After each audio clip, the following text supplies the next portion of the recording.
everybody. Welcome to another episode of Sunday Night Live with me, Jonny Lipsham, here at jonnylipshamstudios.co.uk, where it's still swelteringly hot. Even though I predicted it was going to get cooler, it hasn't. I'm actually quite hopeful that the start of the week, it will be cooler. But for right now, no, it's not. It's still ludicrously hot. And very, very humid. That's probably the worst part of it, is the humidity. I don't mind it being hot. It's the humidity. It's just sticky and it's not much fun. Uh-oh. I think we have no signal.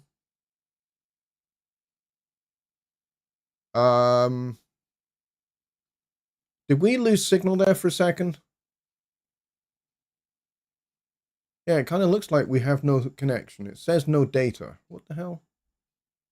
Okay. Okay, now it says we got... Okay, it looks like we actually lost connection to YouTube there for a second. Sorry about that. I don't know what the heck happened. Suddenly, I just started getting a spinning wheel on YouTube. So I don't know what caused that, but looks like we're back, which is good. So I hope everybody is doing okay and has had a good second half of their week and has had a good weekend so far. Like I said, it's been pretty hot here. Yeah, it looks like connection definitely dropped for a couple of seconds. I don't know what the heck happened there.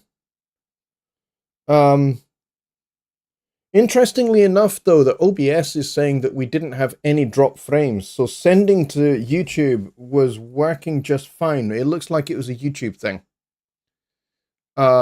Weird. Anyway, I think we're back, and I think everything is okay now. So we will just carry on as if nothing actually happened. We've only got 12 people here, which is a little bit less than we would normally get for sure. Wednesday's show, we only had like 10 people here. So I hope that this is not a trend. However, it is probably just the time of year. It's kind of the end of August, and people are still on vacation, or maybe they've gone on vacation. I don't know. But yeah, attendance appears to be a little bit low just for these last couple of weeks. So the show on Wednesday was actually very short. We didn't make the full hour. I think it was like 45 minutes. So I don't mind doing a shorter show sometimes, but I would much prefer to try and get the full hour in. It means that you get a lot more, you know, I was going to say money's worth out of me, but this is entirely free, so none of you are paying for this anyway. But I feel a lot better about doing like a full 1 hour show than like a 40-minute show. But we will see if this does seem to be a bit of a trend. Then maybe I will have to I'll have to think about whether doing the shows is a useful, valuable thing for people. And if it isn't, if attendance does drop significantly and people are just not interested in Sunday Night Live or Songwriting Simplified anymore, then I'll just have to end it all. And I don't mean end my life. I mean end the shows and just not do them anymore. But yeah, we'll see how it goes. I'm just going to keep an eye for the time being, and we'll give it a few weeks and we'll see what happens. And if we don't get back up towards like 30, 35 people on a Sunday Night Live, then I'll have to see whether this is something worth continuing with. I've been doing this now for gosh, how long have I been doing Sunday Night Live for? We are not far away from 400 shows, I think, or 500 shows. I can't remember, to be honest. I have lost count of how many shows we've done. But yes, I've been doing Sunday Night Live since probably about 2017. And for the most part, every Sunday. There have been some Sundays where I've not done, like, for example, when I've been on vacation, I've not done a show. I try to keep people informed about those kind of things. I have to admit, sometimes I do forget to make sure that everybody knows, and that's, you know, that's my fault, and that's probably part of the problem. But yeah, I would definitely like to keep this going because I've been doing it for so long, and you know, I really enjoy both the shows. I really enjoy taking your questions and answering them as best I can. And sometimes you guys set me a real challenge. And it's great. It's great because it, you know, you guys keep me on my toes, especially when you set me a challenge and I have to try and, you know, answer that challenge immediately live in front of you all with no prep. So I really enjoy that aspect of it. I really enjoy your questions. Yeah, Dwayne says, don't stop now. You're almost at 6,000 subscribers. I'm not going to stop the channel. Don't worry about that. The channel isn't going anywhere. No question about that. I am going to continue. I've already got a whole bunch of videos that are shot and ready to go. I'm in the process of editing them. And once they are all edited and the time is right, those videos will get released. So I've got a bunch of those kind of things coming. So those are kind of like standalone videos. But yeah, I mean, I think the thing that I'm kind of toying with at the moment is, there we go, show 390. Thank you very much, Kyle. So we're, you know, we're not far away from 400. And I would definitely like to get beyond 400 and get up to 500 and maybe even get to 1,000 shows. That would be something. So that's kind of where I'm wanting to go with Sunday Night Live, is just keep it going and keep taking your questions. You know, especially as, you know, Studio One continues to develop, continues to change, continues to grow. You guys are going to have more questions and you're going to want to know how things work. And you're going to want to know how to get the best out of features that are in Studio One. And so I want to keep providing that kind of information to you guys, whether I'm doing it in a standalone video to, you know, my overview videos of versions of Studio One that I have done in the past, you know, 12 years or so. I'm going to keep making those. So anytime there is a new version of Studio One, I will have a series of videos that will help you get the best out of the new features. Those are not going away. I will keep those going. No question about that. I have thought about doing some Notion content for Notion Mobile. For those that might be interested in notation and learning a little bit about notation, I have thought about doing that. I did put out a tutorial series, actually, which was a product that you guys could have all bought. And then I decided, you know what, I'm just going to make it available on YouTube for everybody, because I just thought that that was better. So there is a tutorial series that I made, which is music theory orientated. And I have, I also have a songwriting series that I haven't put up yet, but I'm going to accompany that, the music theory one. So that will be available very, very soon. I did shoot it a while back.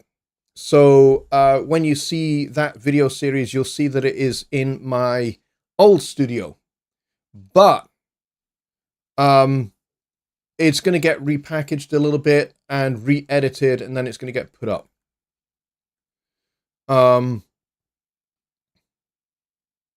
Let's go see what you guys are actually saying. And we should probably just start the show, to be honest. So, Billy Morgan was first in the door. And we got Chris Mrackner not very far behind him. And he says, very good evening, gentlemen and ladies also.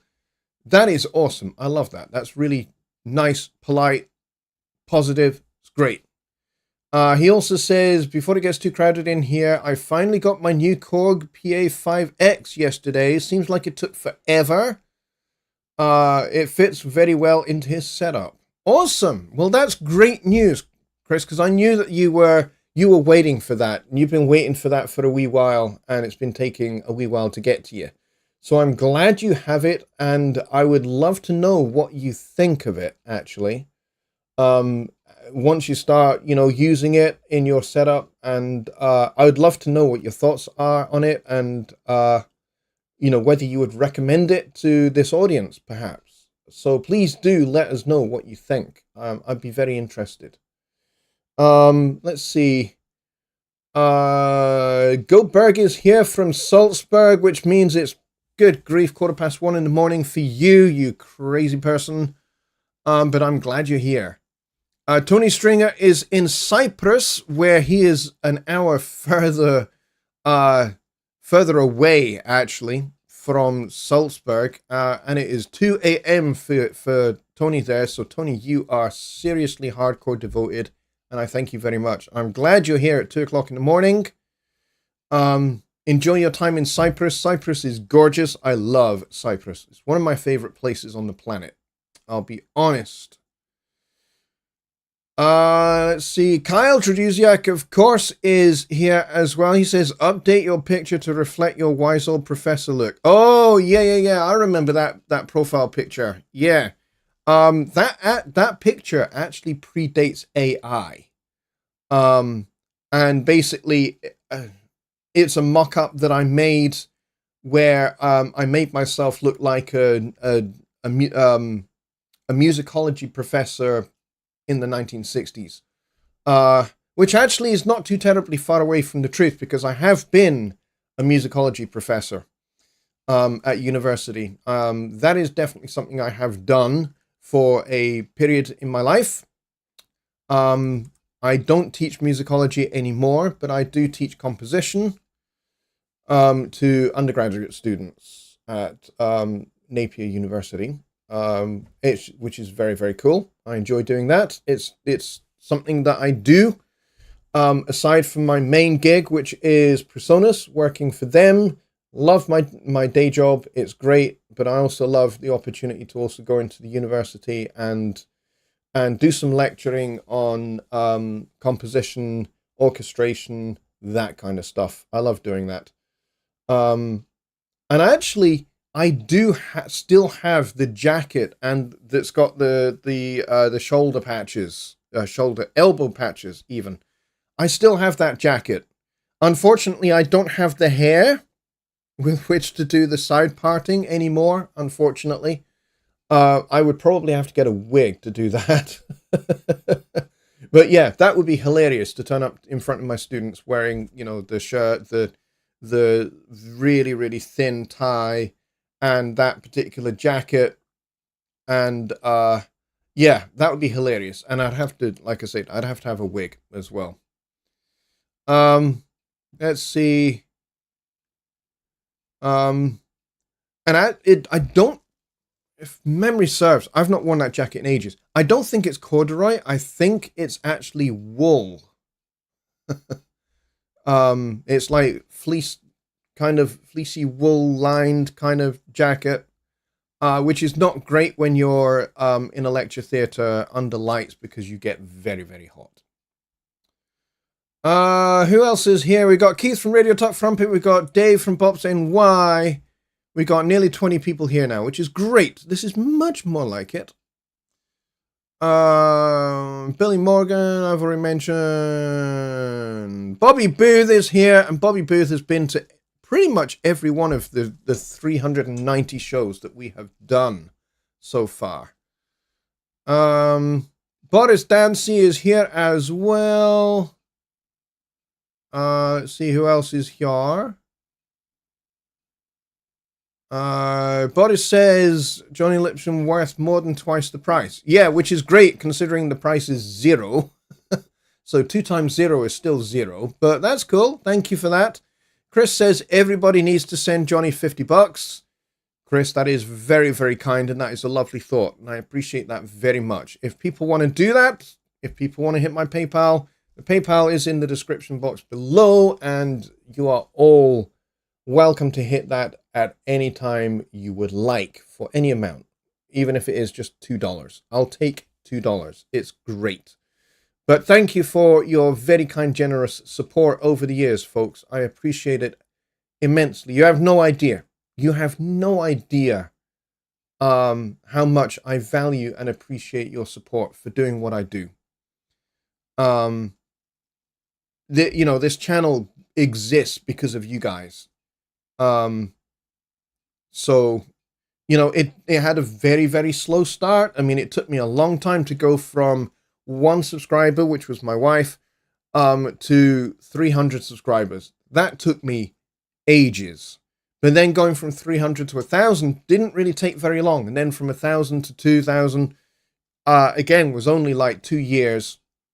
And so the distance now between 5,000 subscribers and 6,000 subscribers has actually been very, very short. So I'm very hopeful, given how close we are to 6,000, that we're going to hit 6,000 before this year is done.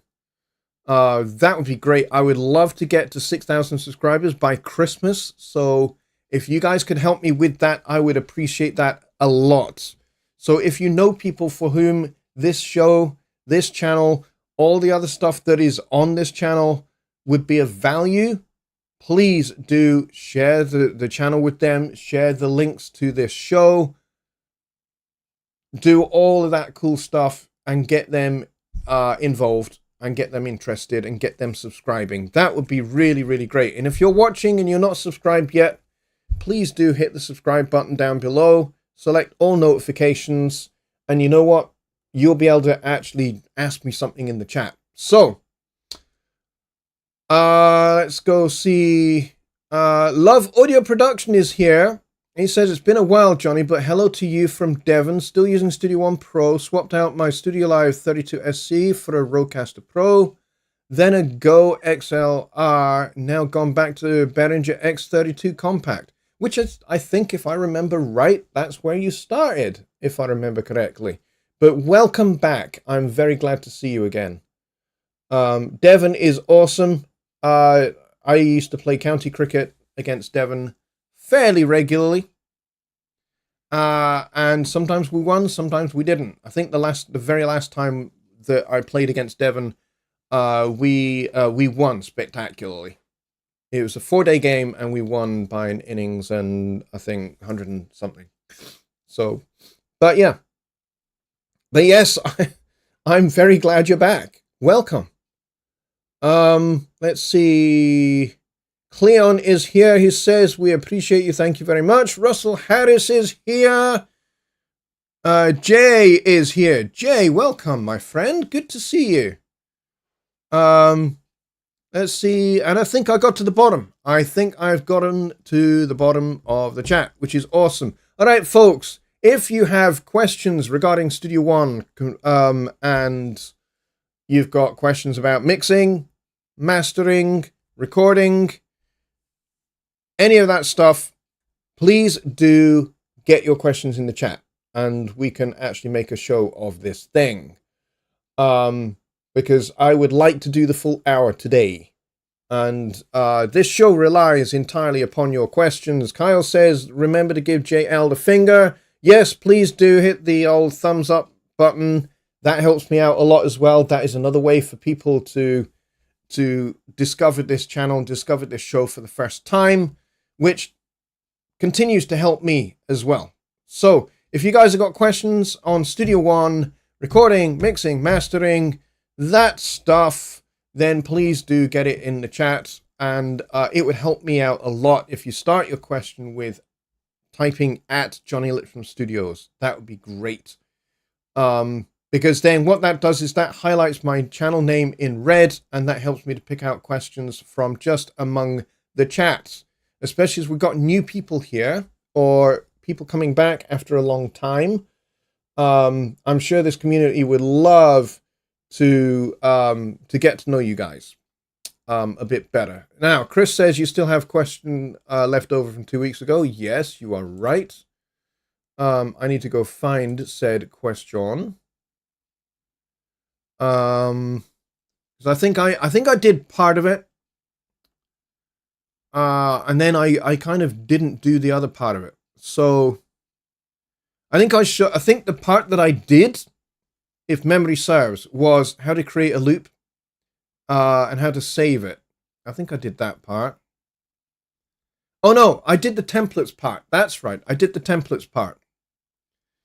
How to save templates and give them names so you can easily pick them out when you start Studio One. Yeah, we did do that one, but we didn't do the second part of your question, or rather the first part of your question, which was how to create a loop and save it and name it and have it in an appropriate place. I don't think I did that part. So we can do that. So we can do that in a new song. I'll have to go and open up a new song, but we can certainly do that. So let's start with a blank new song. And we'll go over here, and I need to turn my camera on over here too. So I've got a blank new song, and we'll start with audio, because MIDI is actually so much easier. And what we're going to do is we're going to have the Files tab open, and I'm going to wait for it to get connected. There we go.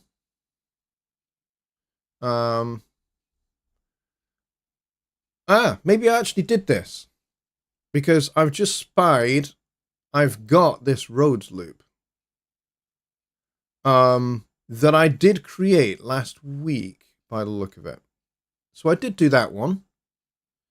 So I've done the audio one. Basically, you just basically create your loop by recording it and then drag and drop it into your Files tab on an external drive. I always recommend an external drive rather than doing it to your hard drive, and then you name it for whatever purpose you want to name it. And you can see here there is tempo data written to this. So this was recorded at 160. So this song is at 120. So if I drag this back in, it's going to have a little bit of artifacting because of that fact. So if I play this here.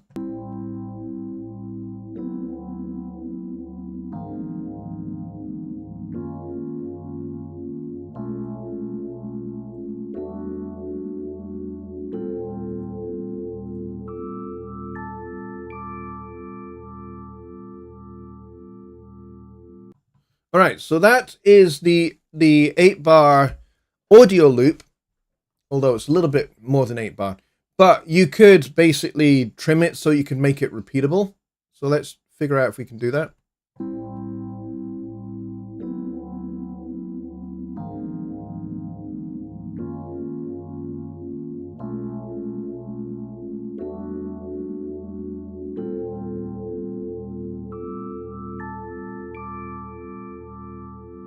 All right, so it's actually not quite a full 8 bars. So what we'll do is we'll just use half of this. So let's work this out.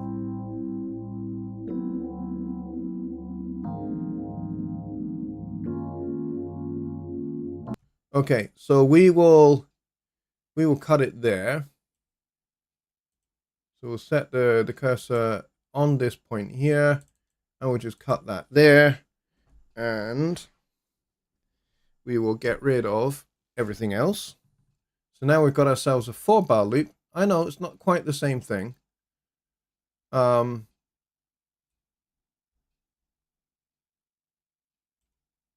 we should now have a little loop.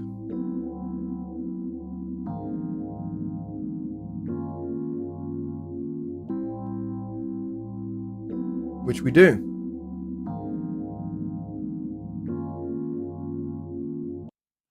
And so we could just loop that infinitely. And then we could add other things to it. Like we could add, some drum and bass loops and stuff like that to it. And just build out a track just starting with this particular loop. So that's definitely a thing that can be done. But let's say we want to do something with an instrument. And I think part of the issue that I had last time was creating a MIDI loop and then bringing that MIDI loop in and having it open the instrument, the specific instrument and the specific preset. And I couldn't get that to work. And I have to admit, I still can't get that to work. I'm not quite sure why it doesn't particularly work with that particular preset. So basically, when you drag the MIDI file in, if I go back to my Files tab here, I had these MIDI loops here that I made. And as you can see, if I just drop this down here, it says select an instrument track for playback. So when I drag this in here, there's no instrument and there's no preset. And I can't quite work out exactly how to make this MIDI file open with a particular preset and a particular instrument. Now, what I can do is I can go and grab Deep Flight 1, and I can drop this on here, and I can go and grab, I don't know, I'm just picking out something at random here. This probably won't sound very pleasant, but we will try it.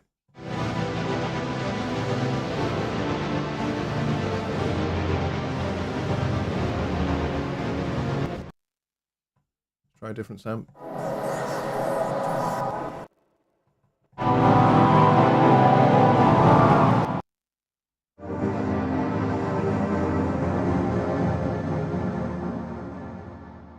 They're all a little bit low pitched, aren't they? Well, that's better.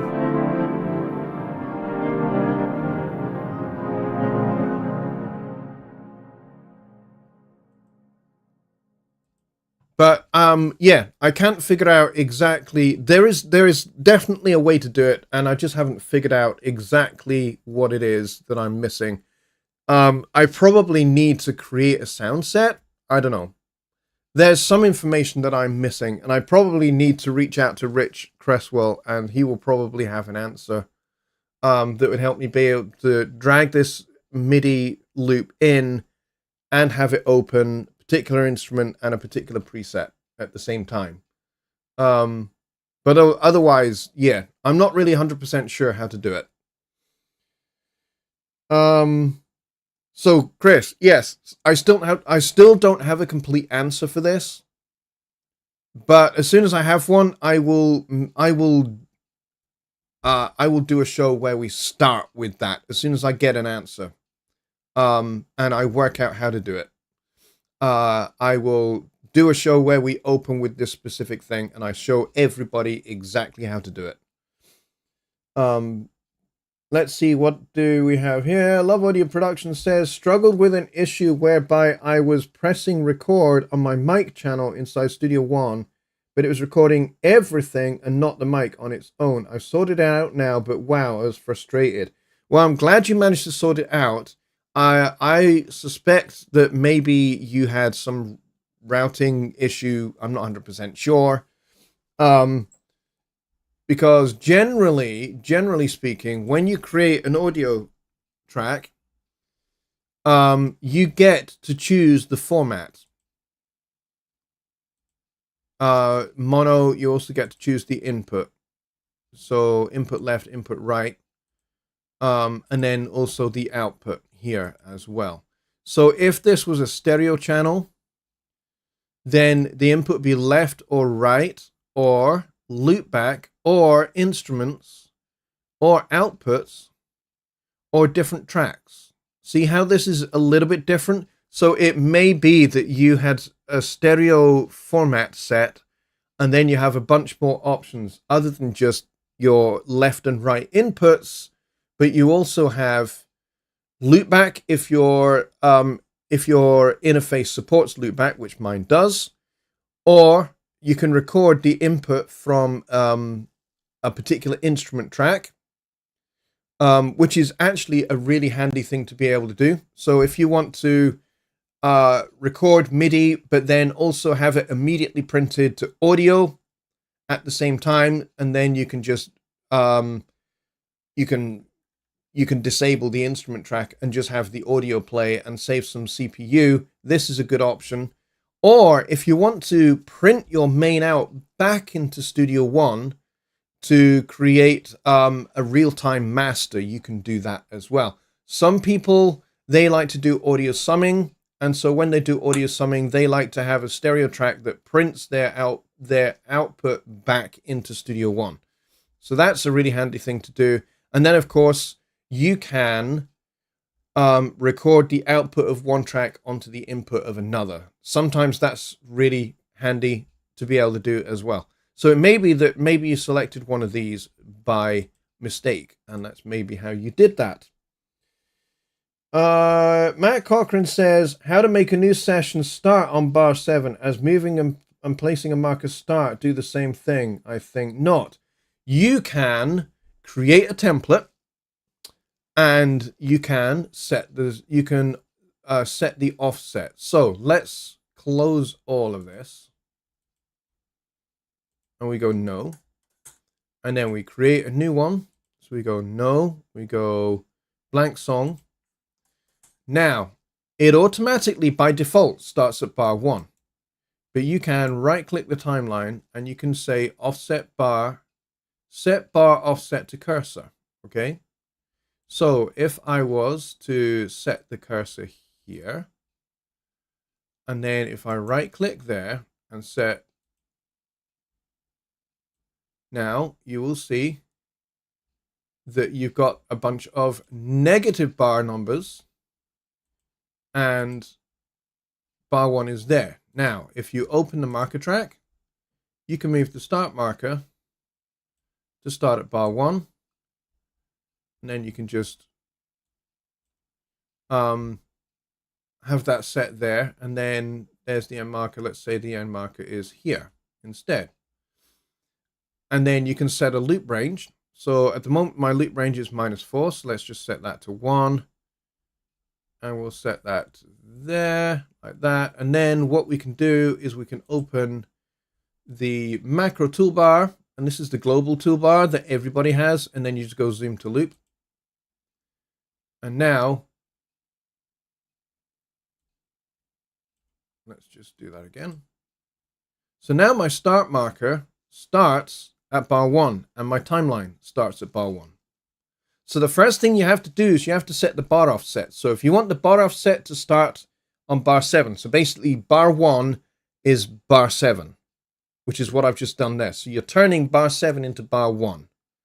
And that gives you therefore 7 bars of blank space. I'm sure there's a reason why you want to have 7 bars of blank space.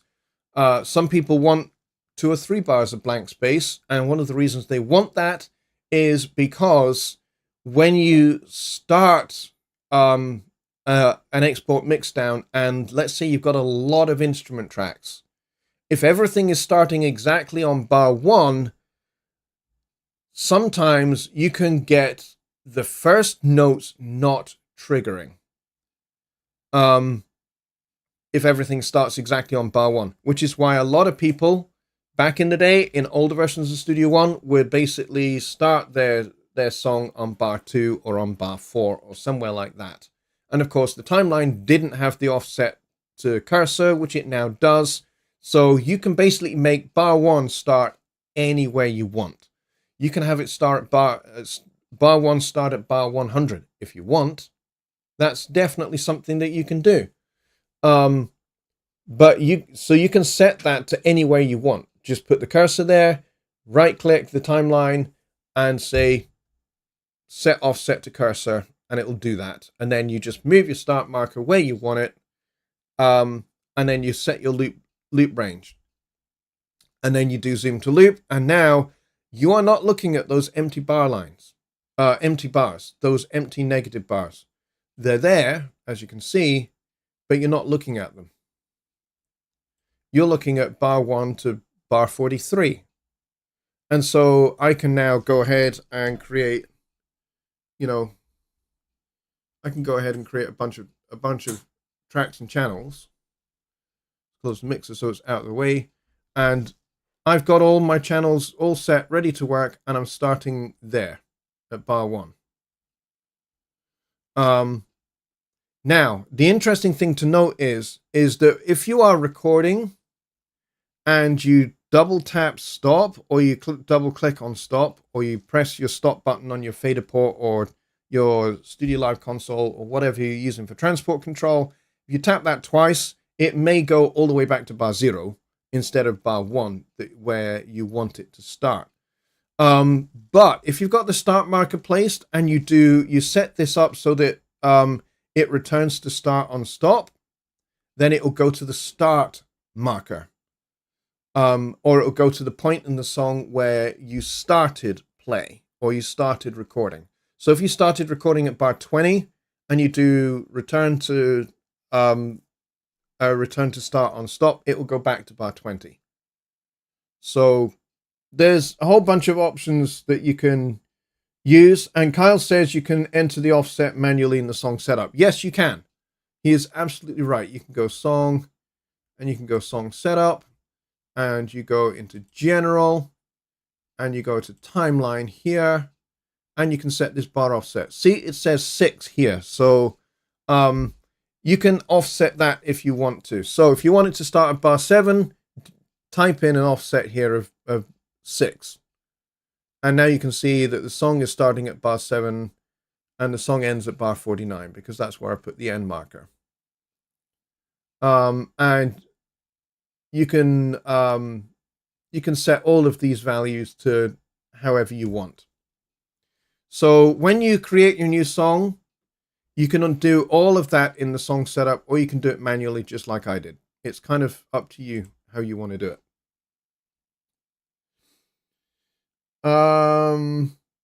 Number pad 3 goes to the start marker. Yes, it does. That's also a great thing to remember. Number pad 3, that's if your computer keyboard has a number pad. If it doesn't, then you need to find another keyboard shortcut. But yes, number pad 3 should do that. Dave says, I like to see the empty bars just for a heads up for a click. And yeah, you're right. You can do that. You can just slide that across and there you've got like, you've got some blank bars there. So if you've set your count into two bars, then you can easily just have the start marker at that particular point without any trouble. If the bars are empty, no one's making any money. Yay! Kyle is here every show, by the way. And we don't pay him for his comedy, but he is a very funny man. Okay, anybody got any other questions whilst I still have this song open? Love Audio Production says, thanks for that, Johnny. Yeah, I was attempting to punch in a vocal part and maybe the routing between the interface and Studio One was the issue. Yeah, that's what it sounds most likely to be to me. And as Kyle says to Matt here, he says, set up a template with a -7 measure offset and put the start marker at bar 0. Yes. And that is exactly how you do it. And it does work. It absolutely does work. So yeah, setting that all up in the song setup might be a bit easier than the way that I just showed you, but this is probably the way that I just showed you is probably the most visual way of doing it. So if you are the kind of person that likes to see visually what is going on behind the scenes, then do it that way. It is a few more clicks for sure, rather than just going into the song setup and do the offset and set start marker to bar 0. Then, you know, it's a personal preference, whichever way round you want to do it. Personally, for me, I don't mind everything starting at bar 1. And like I said, if I've got lots of MIDI instruments and I do my composition and I'm starting at bar 1, what I might actually do before I do my export mixdown is I might actually do the offset at that point. And then once I've done the offset, then I can set the start marker to bar 0, and then everything starts at bar 1. And then that gives me 1 bar of silence before the music actually starts, and that means that all of my note data on bar 1, beat 1, is going to trigger without question, and I don't have to worry myself about it. That whole issue, by the way, is not unique to Studio One. Pretty much every DAW that has MIDI occasionally has that issue where the first notes on beat 1 may not trigger. And the most common cause is that those notes are actually slightly, very, very slightly ahead of beat 1. So they're a little early. They are very, very, very minutely early. And so the thing to do is make sure that all of your bar 1, beat 1 notes are quantized exactly, so that they are exactly on the grid, so that all the other values in the note data is set to 0. So it's bar 1, beat 1, 0, 0, 0, 0. That way you know it is going to start exactly on beat 1 without question. And then having that little lead in, it's not a big deal. It's only 1 bar. And it just means that all your instruments are going to start without a problem. So that's just a MIDI thing to be aware of. And it's as old as MIDI itself, that issue.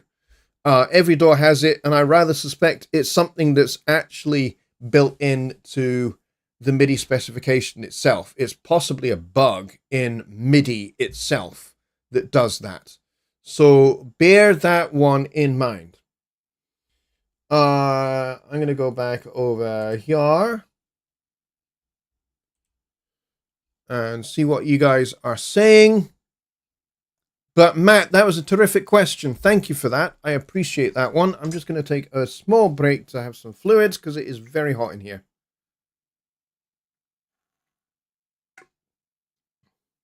And I hope everybody likes my Fender product placement.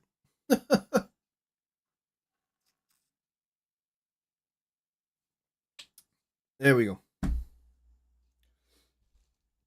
All right. Does anyone else have any more questions on Studio One, recording, mixing, mastering, that kind of stuff? Because we have 14 minutes left of the show. We've got 22 people here, but we've only got 18 likes. So I would like to see a tiny little bit of a like rally. See if we can get, you know, the same number of viewers as the same number of likes. That would be great. I would appreciate that a lot if you guys could do that. I'm going to see in the chat if I have missed anything. And I'm not seeing that I have. But yeah, if we don't get any more questions, I will probably end the show a little early. If everybody is okay with that. Like I said, I would like to get to the hour. But I don't think there's an issue in carrying on. I don't think there's an issue with, you know, ending like 10 minutes early. And we got the W5 family here saying what's not to like. Thank you very much. Yes, that is awesome. Keith, that's very funny. Hit the like or Boris will be around. Yes, we have issues with a certain Boris. Kyle says, what is a folder and what is it used for? It's a good question. Folders are great. Now, I know a certain somebody that loves folders. And not only does he have folders, he has nested folders inside folders. I'm not going to go quite down that rabbit hole because I don't think that's something that everybody is necessarily going to use. So let us first take a look at what a folder is. Basically, a folder is a way of organizing tracks and channels to be a little bit space saving, especially if you have a very high channel count or track count, depending on whether you're looking at the arrangement view or whether you're looking in the mixer. If you've got a lot of tracks, like, you know, 100, 200 and more tracks in the arranger view, and therefore the same number of channels in the mixer, that's a lot of scrolling to find a particular thing that you want to edit or a particular channel that you want to go and add an EQ to. That's you know, that's going to take a lot of time, a lot of scrolling, a lot of using that mouse wheel. And, you know, these muscles here are just going to get very, very strong. You'll end up with one finger stronger than all your other fingers because you've been doing this with the scroll wheel on your mouse.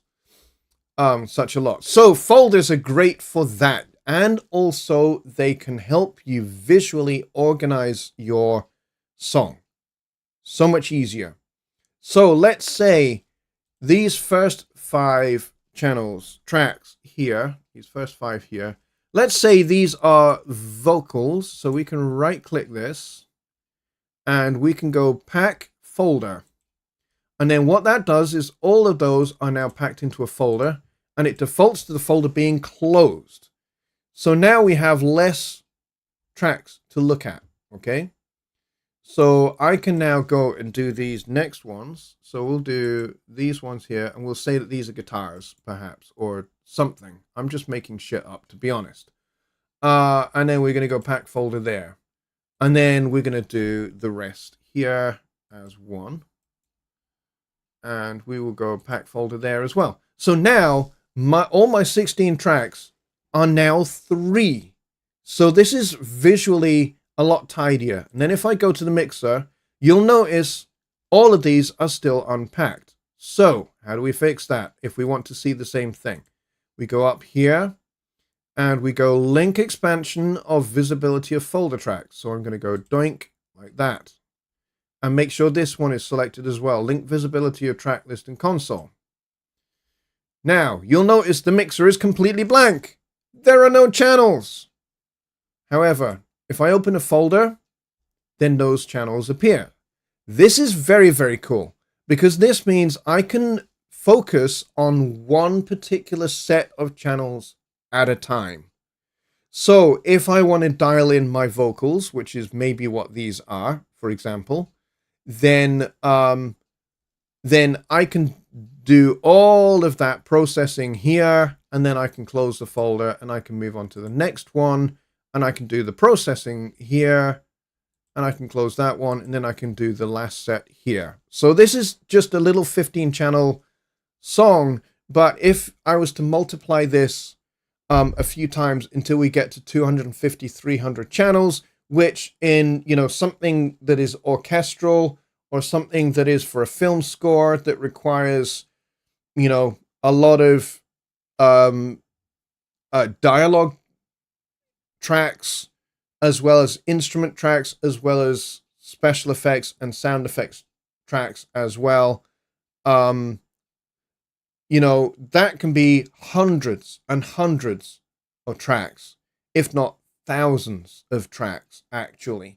And so folders are going to be your best friend, because what these do, like I say, is it tidies things up. It means that you can only focus on one thing at a time.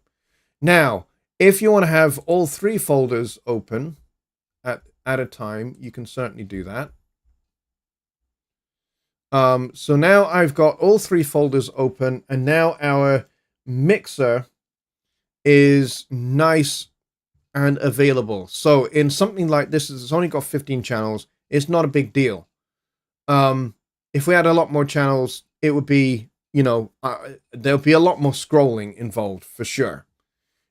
But hopefully this kind of shows you a little bit of the value and the usefulness of folders.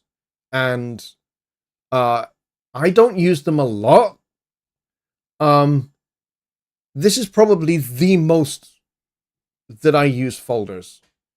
Because it enables me to have things like rhythm section, brass, reeds, if I'm doing a big band. So I would have a rhythm section folder, and in that rhythm section folder, I've got another folder that's got my drums in it. If there's like lots of mics, if I've got multi-mic drums. In a big band context, I might not have multi-mic drums. I might just have overheads, a snare, and a kick mic. That might be the extent, maybe a ride cymbal mic. And that might be the extent of my mics for my drums. So 3 or 4 tracks, maybe 3 or 4 channels. I might put the drums into their own little folder inside that rhythm section folder. Same for piano, if it's stereo. Same for guitars. If I've got like 2 guitars as well as piano, electric piano, and then bass as well, all of those would go into a rhythm section folder. Then I'd have brass, and in that brass folder, I would have a trumpets folder and a trombones folder. This is for a big band. And then I would have reeds. And then in the reeds folder, you'd have a folder for alto saxes, a folder for tenor saxes, and a folder for the baritone sax, even though it's on its own, because sometimes baritone sax might double on bass clarinet, for example. So I want to be able to have the baritone sax have 2 channels, just in case they are also going to be using a bass clarinet as well. And so that's typically how I would have a big band set up. That's going to be multiple channels. This is probably going to be like 50 channels or so, because when I'm recording a big band or I'm mixing a big band, certainly if I'm recording it, there's also going to be room mics as well to capture the whole band. And I want to blend the room mic in with the close mics and the direct mics as well. So there's a lot of things that go into that, and so folders make it easy to manage. And it means I can mix the rhythm section first, and then I can do the reeds, and then I can do the trombones, and then I can do the trumpets after. And then I've got a folder for soloists as well. So if there's a trumpet solo followed by a tenor sax solo, followed by a piano solo in this particular chart, I've got a folder for soloists as well. And I can control those independently of everything else. So, and so what that means is sometimes I will actually take, even though it's a trumpet solo and it may be played by the lead trumpet player in the trumpet section, so therefore you'd think, hey, that should go on that channel. I would actually just cut out that solo and put it on its own track, and then have that in the soloists folder. And what that means is, for soloists in particular, I want them to sit up front a little bit more. So I might do some separate EQ and compression for soloists, even though they're using this ostensibly the same microphone and they are recording from the same position. I'll have their solos on a separate track so that I can basically push them up when I need to push them up. And they may have some more compression as well, so that they sit a little bit more up front. So that's typically how I would mix a big band chart. And so that's where folders are incredibly useful. For just being able to organize the whole thing and then open, collapse, whatever I need to do. So, if I need to not see that because I've done that and I need to focus just on this first folder, I can focus just on this first folder, not be distracted by anything else that's in the mixer. And it's a really, really cool way to work, I think. So this is the value of folders. Kyle, when he mixes, he has nested folders, kind of what I've talked about, where you have a rhythm section folder, and then inside the rhythm section folder, you've got folders for the different parts of the rhythm section. So I can open those as well. So folders, nested folders, they are incredibly powerful and incredibly valuable. And whether you are doing something as big as a big band or an orchestra, or whether you're doing something simple like a folk tune, guitars, like a couple of acoustic guitars and a violin or something, folders are really, really useful for that. Secret Squirrel is here, and he has just come in with 2 minutes left to go, and he says, could you please demo articulations and direction for MIDI maps? I don't make MIDI maps, so you're talking to the wrong person with regard to MIDI maps. Articulations, well, we are coming to the end of the show, so hold on to that question, and excuse me, hold on to that question and then come back next Sunday and try and get here for 6 p.m. Central. That's going to be midnight UK or 1 a.m. Central Europe time. I need some more fluids.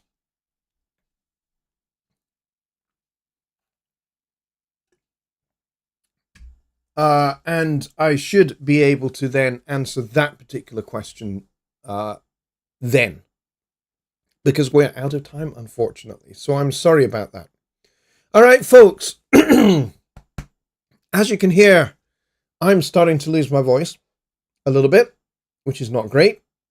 But I will see you all on Wednesday for Songwriting Simplified. So if you've got songwriting questions about arranging, composing, melody writing, harmony writing, writing for a big band, for example, if you've got those kind of questions, plus any music theory questions, be back here on Wednesday, 6 p.m. Central, for that show, Songwriting Simplified. I'd love to see you. I'd love to get a nice big audience for that as well. Thank you very much to all the 22 people that hit the like button. I appreciate you a lot. You guys are the best. And I will see you all then on Wednesday if you are up for it. So yeah, have a great rest of your weekend and a great first half of your week. And I'll see you on Wednesday. Good night, everybody.